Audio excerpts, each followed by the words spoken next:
Les meilleurs écrans gamer en vente aujourd'hui, c'est ce qu'on va voir dans cette vidéo.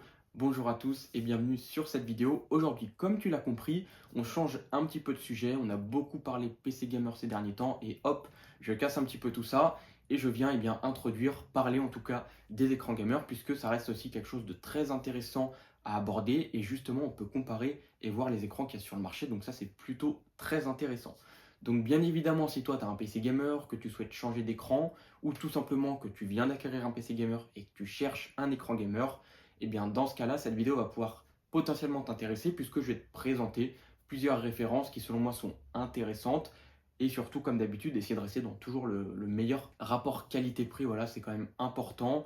Donc voilà, n'hésite pas à t'installer confortablement, on va tout de suite commencer cette vidéo. Mais bien sûr, et comme d'habitude avant de commencer, si tu n'es pas encore abonné à la chaîne, n'hésite pas à le faire, c'est maintenant qu'il faut le faire, c'est entièrement gratuit, ça permet de me soutenir. Et très important, il faut activer la cloche des notifications puisque comme ça tu resteras informé de toutes les futures vidéos qui arriveront sur la chaîne. Et donc ça c'est très important. Je tiens aussi bien évidemment à te préciser que tous les liens sont en description de cette vidéo. Donc voilà, si jamais il y a un écran qui t'intéresse, eh bien n'hésite pas à les regarder. Voilà, si tu veux voir le prix, etc. Donc tout est en description. Maintenant, ce que je vous propose, c'est de vous partager, de vous présenter ces écrans-là. Donc c'est parti, on va tout de suite commencer avec le premier écran. Donc juste pour vous expliquer, on va commencer sur les écrans donc Full HD et puis on terminera sur les écrans 4K et bien sûr entre les deux, on aura la 1440p. Donc vous allez voir, vous allez avoir des écrans à plusieurs budgets. Donc on va commencer du coup, la Full HD, c'est l'entrée de gamme, hein, c'est les premiers prix qu'on peut trouver, pas trop cher, et puis on va monter tranquillement 2K et 4K. Donc c'est parti, on commence tout de suite. Je tiens aussi à préciser que la majorité des écrans que je vous propose ici, c'est des marques que je connais, puisque c'est des écrans que j'ai eu entre les mains et que j'ai pu tester. Donc voilà, tout ce qui est Gigabyte, AOC, IYAMA, même Asus, hein, c'est des écrans que j'ai déjà testés, je sais un petit peu ce que ça vaut. Donc c'est pour ça qu'aujourd'hui, je vous présente des écrans qui sont potentiellement très intéressants parce que du coup, je connais la marque, mais surtout, c'est des écrans que j'ai eu entre les mains. Donc alors pas tous, j'ai pas eu tous ces écrans que je vous présente là entre les mains, mais vu que la marque, je la connais, je sais un petit peu à quoi m'attendre. C'est pour ça que j'ai fait une sélection pour vous. Donc c'est parti, on commence tout de suite avec le premier écran. Donc on est bien sûr sur la marque AOC Gaming. C'est l'écran que je possède actuellement. Et donc c'est un écran bas prix. J'ai voulu tester puisque voilà, je m'interrogeais beaucoup sur la question, est-ce que si on prend un écran vraiment pas cher, est-ce qu'on peut s'attendre à des performances très intéressantes? Eh bien honnêtement, j'étais assez surpris de ce petit écran. Il est très intéressant, la qualité est vraiment très très bien. Et franchement, 24 pouces, eh bien c'est une taille que je trouve très intéressante. On est vraiment entre les deux, c'est pas trop petit, pas trop grand, donc ça peut se mettre un petit peu partout. Donc voilà, vraiment le 24 pouces, moi je trouve ça appréciable. Pour du Full HD, n'essayez pas de prendre plus grand parce que 27 pouces, après ça peut peut-être paraître pixelisé si vous avez un écran Full HD. Voilà, en tout cas en Full HD, privilégiez plutôt le 24 pouces maximum. Voilà, ça reste une taille d'écran qui est totalement confortable et voilà, même en termes d'encombrement, c'est vraiment pas mal. Donc on est sur le AOC Gaming, donc un écran Full HD comme je disais en 24 pouces, 165 Hz, donc c'est plutôt pas mal du tout. Voilà, pour déjà taper les 165 Hz, il faut une bonne carte graphique, hein, même en Full HD, avec les options au maximum, ça consomme pas mal. Donc voilà, pour atteindre déjà les 165 images par seconde, il faut déjà quand même une bonne configuration. Bien sûr, 1 ms en temps de réponse, donc ça c'est plutôt pas mal. Compatible FreeSync et G-Sync, et bien sûr haut-parleur intégré. Donc attention, tous les écrans qui ont des haut-parleurs intégrés, il faut s'attendre à une qualité plutôt médiocre, hein. Donc voilà, celui-ci pardon, ne déroge pas à la règle. Les enceintes intégrées sont vraiment de mauvaise qualité. Mais bon, quand on achète un écran, on ne s'attend pas forcément à avoir des haut-parleurs de grosse qualité, surtout dans cette gamme de prix. Donc voilà, je tenais à vous le préciser en tout cas. Et donc on est sur une dalle IPS, donc je tiens à le préciser, c'est très important. Je sais qu'aujourd'hui, beaucoup de personnes préfèrent l'IPS, donc la majorité des écrans ici seront en IPS, mais j'ai quand même sélectionné du VA parce que voilà, je sais qu'il y en a qui sont quand même intéressés par le VA. Donc voilà, après les goûts et les couleurs, ça dépend de chacun. Mais voilà, c'est vrai qu'aujourd'hui, dans la majorité des cas, quand on parle écran, la plupart des gens veulent de l'IPS. Donc du coup voilà, donc la FreeSync et la G-Sync, donc moi mon avis là-dessus, je suis pas très emballé par cette technologie-là. La majorité des écrans le proposent, hein, c'est soit du FreeSync, soit du G-Sync, parfois les deux. Celui-ci fait les deux, mais voilà, moi j'ai toujours eu ces options d'activer pour tester et j'ai jamais été très emballé par ces options-là puisque j'avais souvent des saccades, des effets d'escalier. Donc voilà, je suis vraiment pas impressionné par cette technologie-là et donc moi la plupart du temps j'utilise l'écran brut, c'est-à-dire sans ces technologies d'activer, pardon. Et je trouve que la qualité est bien meilleure et j'ai beaucoup moins de latence. Ça fonctionne beaucoup mieux. Donc voilà, après ça dépend des gens. les goûts et les couleurs comme je le disais, donc voilà. En tout cas, voilà pour ce premier petit écran qui est vraiment très intéressant aussi. 124 euros, c'est vraiment pas cher. Et si tu as un petit budget, ça peut vraiment t'intéresser. Je tiens à le redire encore une fois, tous les liens sont en description pour les personnes qui sont intéressées d'un écran ou qui veulent regarder les prix tout simplement. On continue, deuxième écran, on part un petit peu sur Gigabyte pour changer. Donc là pareil, hein, on est toujours sur du Full HD, on est bien sûr sur une taille d'écran de 24 pouces parce qu'en Full HD c'est la taille idéale pour moi. On est bien sûr sur du 165 Hz, 1 ms de réponse, donc ça c'est plutôt cool. FreeSync Premium, donc voilà, c'est un petit peu plus avancé que la FreeSync de base. C'est un petit peu mieux géré, on va dire, mais toujours comme d'habitude, moi c'est pas un truc qui m'impressionne. Donc on est toujours sur de l'écran IPS, donc ça c'est plutôt intéressant donc, pour les personnes qui veulent de l'IPS. Et donc on est sur du 165 Hz comme l'autre écran. Quand on compare les prix, il y a vraiment une très petite différence. Là on est sur du 129 euros, l'autre on était sur du 124. Donc voilà, après ça dépend ce que vous préférez, mais voilà, moi honnêtement je préfère quand même dans cette gamme de prix passer sur l'AOC, puisque je trouve que l'AOC il est vraiment très impressionnant pour son prix, même si là on s'y rapproche beaucoup. Je sais que Gigabyte c'est une très bonne marque, je les ai vus entre les mains aussi, mais voilà, AOC c'est quand même les pros de l'écran, on va pas se mentir, ils sont là depuis des années là-dedans, et voilà, peut-être il vaut mieux partir quand on cherche un écran bas prix sur du AOC plutôt que du Gigabyte. Donc voilà, après vraiment ça dépend des personnes comme d'habitude. Donc du coup on va continuer, et cette fois-ci on passe sur les écrans 2K, donc en 1440p, donc les prix sont un petit peu plus élevés forcément, mais ça reste quand même toujours très abordable. Encore une fois, on essaye toujours de privilégier le rapport qualité-prix. Donc c'est parti. Là on part du coup chez Asus. Donc écoutez, c'est une marque qui est reconnue, c'est une très bonne marque aussi. Ils font des écrans très intéressants aussi. Donc on est bien évidemment sur du 27 pouces. Quand on part sur de la définition Quad HD, donc 2500 par 1440, privilégier du 27 pouces, c'est quand même plus confortable. Et d'avoir un écran plus grand, c'est quand même très appréciable aussi. Donc voilà, si vous avez le budget, partez sur du 27 pouces en 2500 par 1440. Donc on est bien évidemment sur un écran compatible 170 Hz. Donc ça, encore une fois, c'est vraiment bien pour les personnes qui ont des grosses configs. On est bien évidemment avec un temps de réponse de 1 ms comme d'habitude.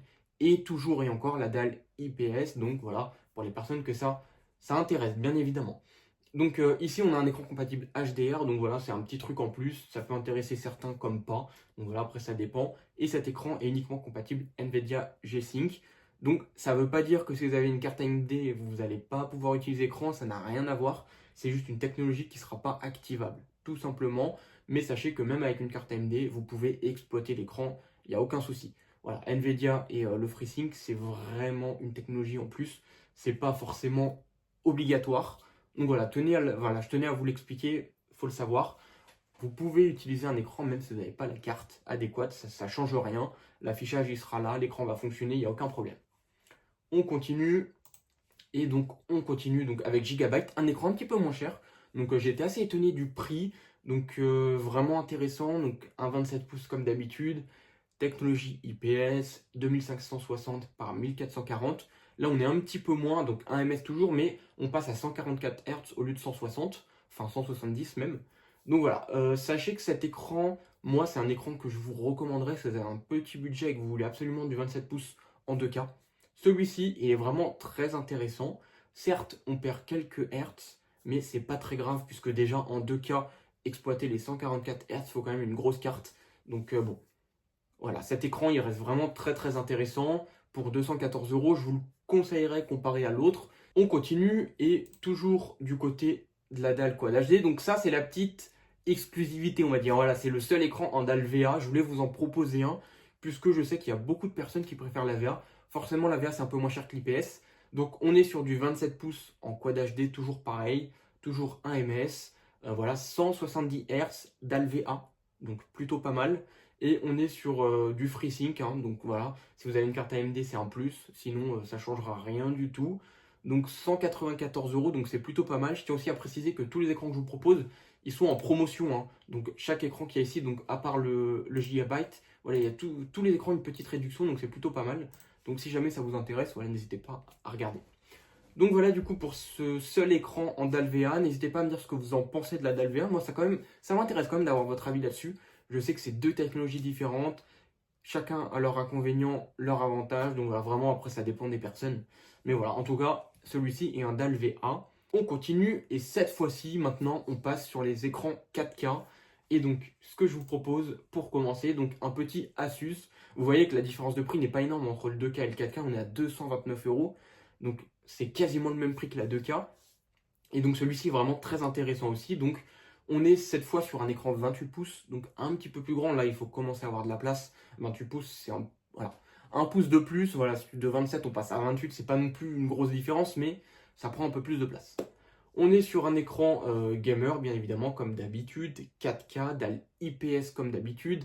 16 neuvième en 3840 par 2160. Je tiens à préciser que c'est de la fausse 4K, puisque la vraie 4K, c'est du 4000 et quelques par 2000 et quelques. Donc voilà. Maintenant, c'est leur nouveau truc. Bon, maintenant, ça fait depuis même des années. Ils font passer ça pour un écran 4K, mais c'est pas un vrai 4K. En tout cas, pour la plupart des gens, on verra pas la différence, que ce soit du 3800 ou du 4000. Il n'y a pas une grosse différence. Sachez-le quand même, voilà, c'est pas du vrai 4K.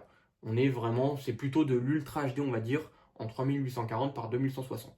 Bref, je ferme la parenthèse là-dessus. N'hésitez pas à me dire ce que vous en pensez. Est-ce que les constructeurs abusent justement de ça, de dire que c'est du 4K alors qu'en réalité c'est pas vraiment du 4K? N'hésitez pas à me le dire dans les commentaires. Je suis quand même très curieux d'avoir votre opinion là-dessus. Et c'est un vrai débat, donc voilà, n'hésitez pas, on pourra en discuter. Donc voilà, comme je le disais, compatible AMD FreeSync, haut-parleur intégré sur celui-ci, mais bon, les haut-parleurs, on s'en fout. Compatible HDR, encore une fois, donc ça c'est plutôt intéressant pour les personnes que ça intéresse. Et pareil, 90% DCI P3, donc voilà, c'est une technologie qui intègre cet écran, donc voilà, libre à vous après de choisir votre écran, les technologies qui vous intéressent ou pas. Voilà, après, voilà, comme je le disais, c'est les goûts et les couleurs. Donc voilà, en tout cas, très bon écran que je peux vous conseiller aussi. Il est très intéressant. Et on va finir sur le dernier écran de cette catégorie. Donc là, on est sur un écran qui va être beaucoup plus cher. On est sur un écran premium. Donc voilà, le Gigabyte, le M28U. Donc en 28 pouces, bien évidemment. Et donc, on est sur un moniteur de jeu en 4K. Donc fausse 4K. Donc là, ils l'ont mis quand même entre parenthèses UHD, Ultra HD. Donc 3840 par 2160. 144 Hz, 1 ms, voilà, donc FreeSync Premium Pro, donc voilà, c'est quelque chose en plus, HDR 400, et donc voilà, il est un petit peu plus cher, c'est un écran quand même qui défend ses positions, on est sur un écran 8 bits, donc ça c'est quand même très intéressant aussi, c'est pas tous les écrans qui le proposent, je sais pas si l'Asus le propose, non, alors a priori c'est pas précisé sur le Asus, non, c'est pas précisé, mais voilà, en tout cas, sachez pardon, que celui-ci le propose. Donc voilà, forcément, ça fait que c'est un petit peu plus cher. Mais voilà, ça reste aussi un très bon écran. 427 euros, faut le budget, je vous l'accorde. C'est pas donné. Le Gigabyte que j'avais testé, moi, c'était un 27 pouces en 2K. Et je l'avais payé. C'est un écran qui valait 280 euros, donc c'est pas donné. On était vraiment sur du 2K premium. C'est un écran que j'ai pas retrouvé aujourd'hui. Apparemment, il est peut-être plus disponible. Donc je peux pas vous le proposer malheureusement. J'ai pas retrouvé la référence de l'écran. Mais voilà, en tout cas, sachez que celui-ci fait aussi très bien l'affaire. En tout cas, c'est du 4K et c'est vraiment très très bon. Donc voilà pour cette présentation de ces plusieurs écrans que je voulais vous présenter. N'hésitez pas à me dire ce que vous en pensez. Et bien évidemment, en tout cas, si tu es resté jusqu'à la fin de cette vidéo, comme d'habitude, je tiens à t'en remercier. Si tu n'es pas abonné, n'hésite pas à le faire, c'est gratuit. Je tiens à préciser que tous les liens sont en description. Et donc moi, j'ai plus qu'à vous souhaiter une bonne journée ou une bonne soirée. Et on se dit à la prochaine. Salut à tous!